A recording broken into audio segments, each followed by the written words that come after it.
युद्ध का अंत हुए बिना आप यहां से नहीं जा सकते, और तब तक हम शत्रु हैं एक दूसरे के। कदाचित आज का दिन दुर्दुबी के जीवन का अंतिम दिन होगा। निहत्थे पर शस्त्र उठाना अधर्म है पुत्र।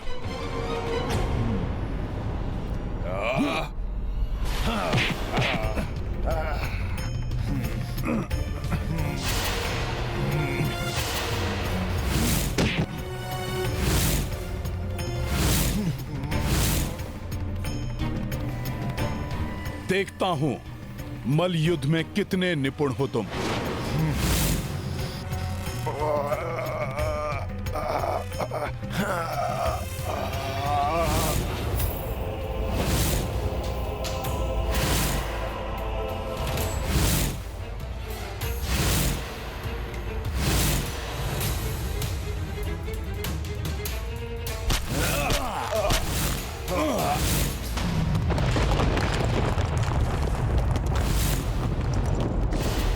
दिखाओ अपना युद्ध कौशल मकरध्वज। शीघ्र समाप्त करना है इस युद्ध को। मैं जिस कार्य के लिए यहाँ पर आया हूँ उसे किसी भी मूल्य पर संपन्न करूंगा मैं। तो संभालिए मेरा वार।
पिताश्री, कदाचित युद्ध कौशल और मल्ल युद्ध में भी कम नहीं है आपका ये पुत्र। अहंकार आ रहा है मकरध्वज के मन में। यही समय है जब युद्ध का अंत करके मैं यहां से निकल जाऊं और दुष्ट महिरावण कोई अनर्थ करे उसके पूर्व ही प्रभु को ले जाऊं।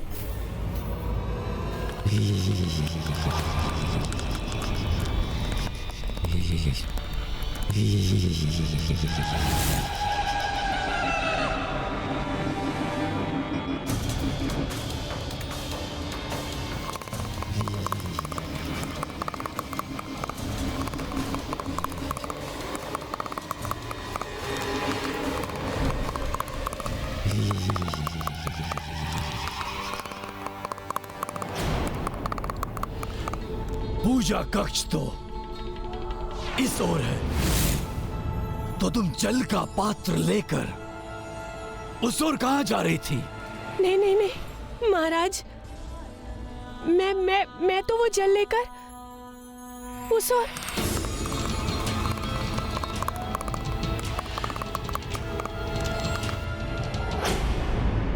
मकर को शक्ति से नहीं युक्ति से हराना होगा। हाँ पुत्र, मैं प्रसन्न हूं तुम्हारे इस युद्ध कौशल को देखकर, किंतु क्या तुम मेरी भांति अपनी पूंछ भी लंबी कर सकते हो? ये तो बहुत साधारण सी बात है पिताश्री मेरे लिए। ये देखिए,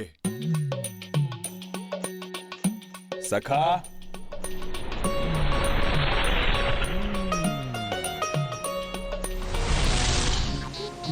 सखा,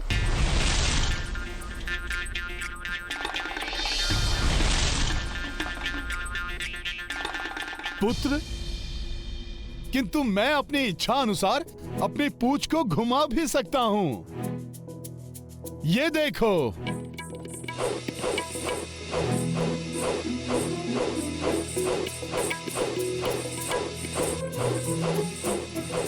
मैं भी ऐसा कर सकता हूं। मेरी पूंछ तो खड़क की तरह वार भी कर सकती है।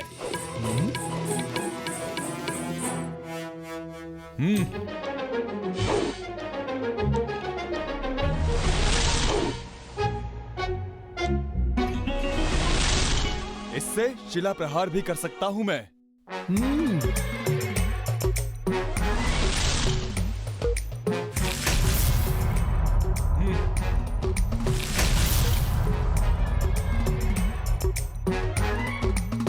उत्तम, किंतु तुम वो नहीं कर सकते जो मैं कर सकता हूं अपनी पूंछ से। सखा,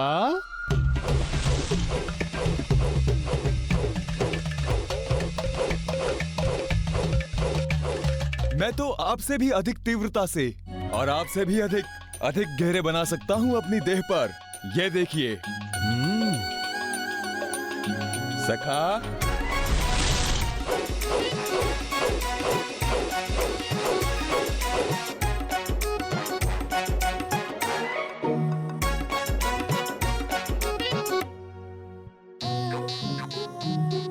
सखा,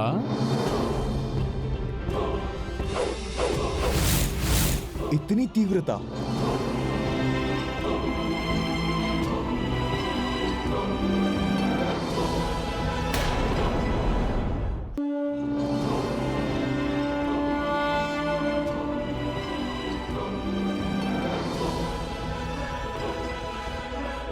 अब स्मरण है तुमने क्या कहा था जब मैं पाताल के राजभवन की ओर जा रहा था? जब तक मेरे हाथ खुले हुए हैं और मैं द्वार के समक्ष खड़ा हूं, तब तक मैं आपको पाताल लोक के राजभवन में नहीं जाने दूंगा।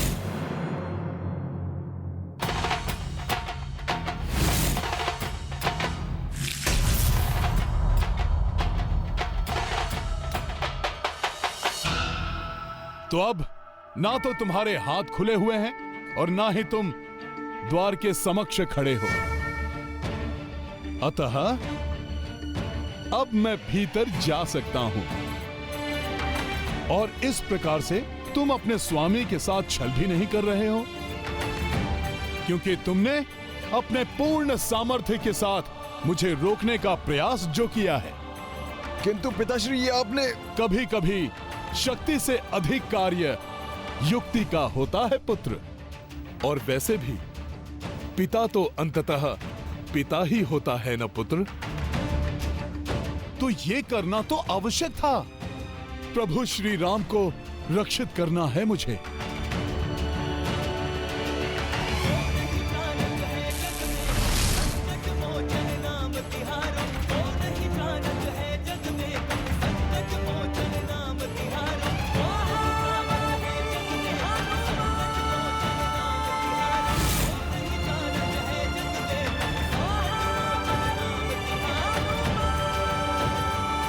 एक बात स्मरण रखना पुत्र, अहंकार कभी भी मत करना।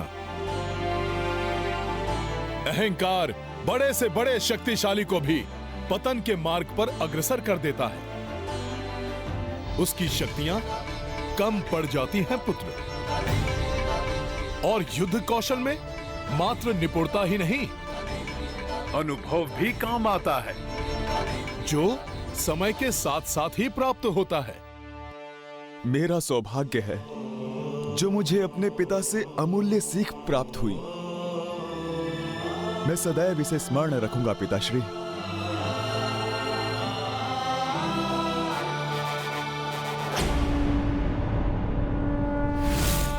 बलि की प्रक्रिया में विलंब कराया तुमने, इसका दंड है तुम्हारी मृत्यु। मैं तो इसी समय तुम्हारा शीश तुम्हारे दर से पृथक कर देता, परंतु पवित्र बलि के लिए शुद्ध की है मैंने ये खड़क। तुम्हारे अपवित्र रक्त से इसे अशुद्ध नहीं करूंगा मैं, किंतु उन दोनों शुद्ध आत्माओं की बलि चढ़ाने के पश्चात मैं तुम्हारे पति एवं पुत्र की भी इसी खड़क से अवश्य बलि चढ़ाऊंगा।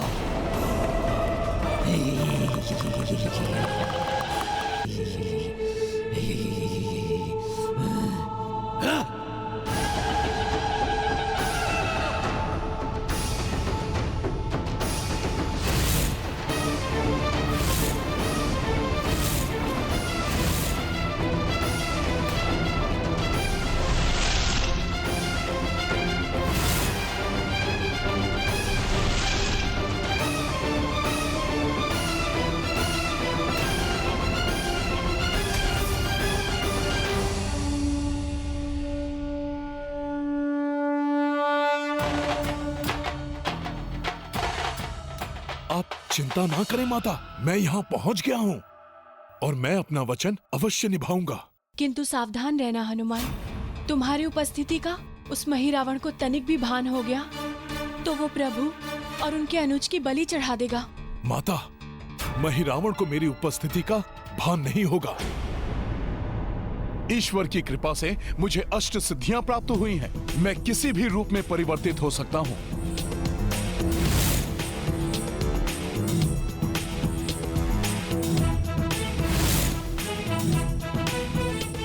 स्मरण रहे हनुमान, भले ही तुम्हारे पास अष्ट सिद्धियां हैं, किंतु उसने भी महामाया को सिद्ध कर रखा है।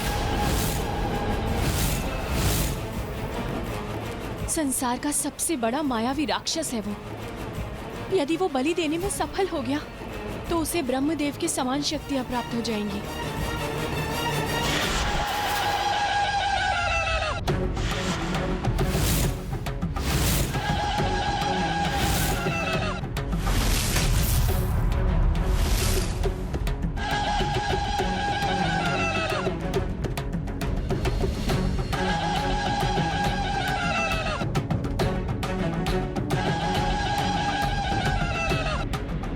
कहीं प्रभु तक पहुंचने में विलंब न हो जाए।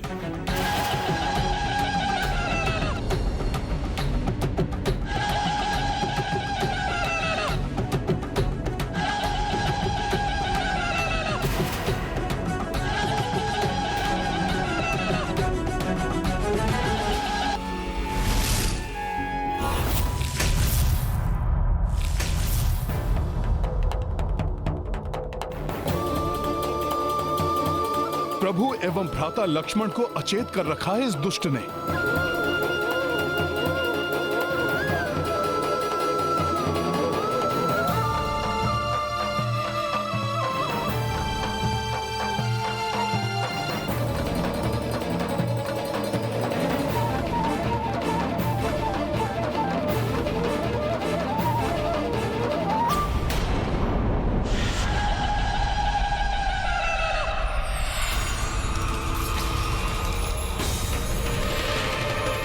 माता दुर्दुभी सत्य कह रही थी। यदि मैं इसे रोकने के लिए आगे बढ़ा और भूल से भी इसे मेरी उपस्थिति का आभास हो गया, फिर जिस प्रकार मेरे नेत्रों के समक्ष शिविर से ले गया था ये प्रभु को, उसी प्रकार यहां से भी ले जा सकता है।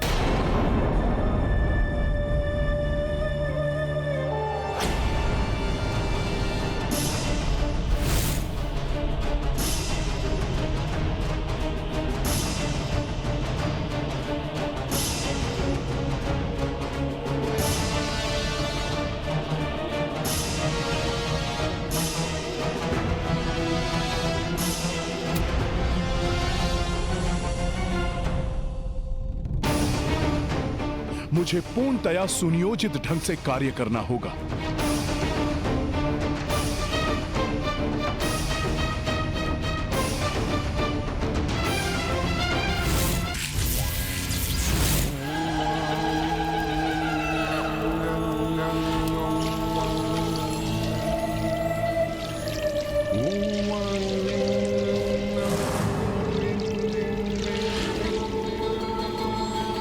माता दुर्द भी सत्य ही कह रहे थी। यदि मैं इसे रोकने के लिए आगे बढ़ा और भूल से भी इसे मेरी उपस्थिति का आभास हो गया तो ये अचेता अवस्था में ही प्रभु श्री राम और लक्ष्मण भैया की बलि चढ़ा देगा। और फिर जिस प्रकार मेरे नेत्रों के समक्ष शिविर से ले गया था ये प्रभु को, उसी प्रकार यहां से भी ले जा सकता है। मुझे पूर्णतया सुनियोजित ढंग से कार्य करना होगा।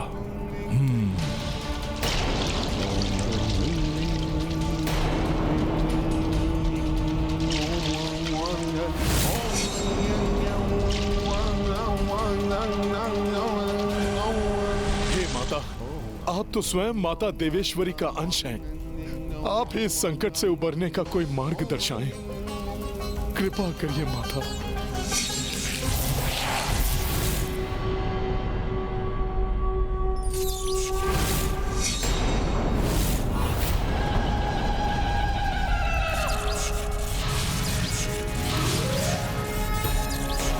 पुत्र पुत्र पुत्र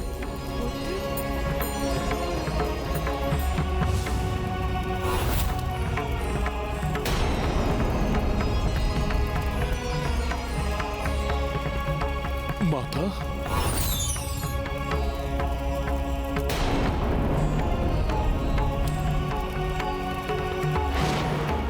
प्रतीत हो रहा है माता का स्वर मात्र मुझे ही सुनाई दे रहा है, अन्य किसी को नहीं। हाँ हनुमान, मात्र तुम ही मेरा स्वर सुन पा रहे हो। अब ध्यान से मेरी बात सुनो। महिरावण महामायावी है, इसे मात्र महामाया ही रोक सकती है।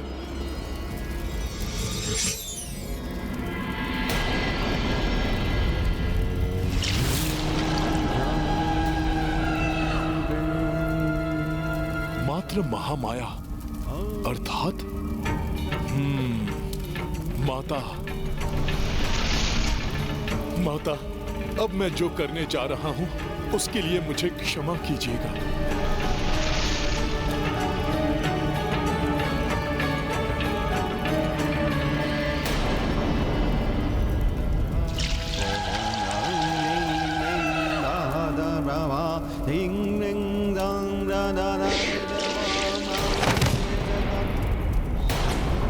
अवश्य ही मेरे पूजा कक्ष में कोई अन्य भी उपस्थित है।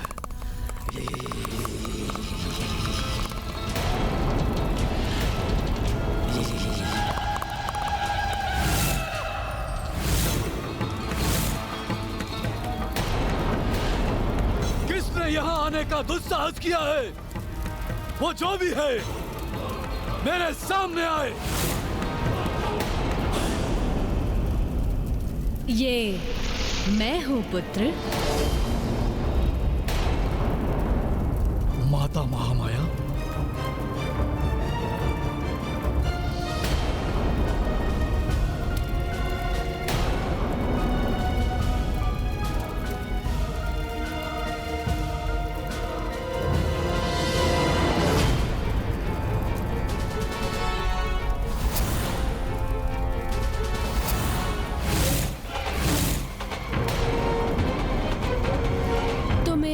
परम पवित्र मानवों की बलि चढ़ाना चाहते हो?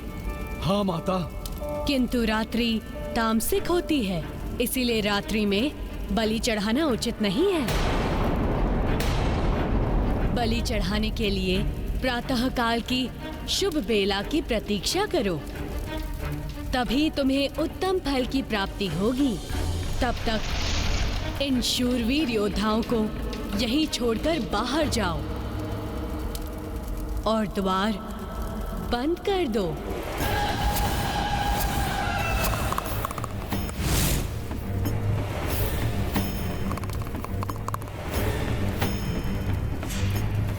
क्या सोच रहे हो पुत्र? कक्ष से बाहर जाकर प्रतीक्षा करो। प्रातः काल ही पुनः बलि प्रक्रिया आरंभ करना। तब तक पूजा कक्ष में किसी को भी प्रवेश मत करने देना।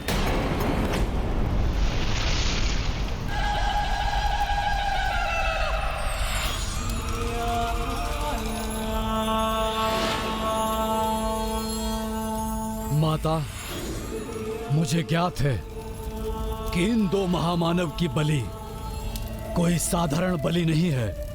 परंतु मुझे यह ज्ञात नहीं था कि इन दोनों की बलि चढ़ाने से पूर्व मुझे सुफल प्राप्त होगा। सैकड़ों वर्षों से मैं आपकी पूजा आराधना कर रहा हूँ, परंतु आज आपका स्वर सुनकर मैं धन्य हो गया माता। आपके आदेश का पूर्ण रूप से पालन होगा।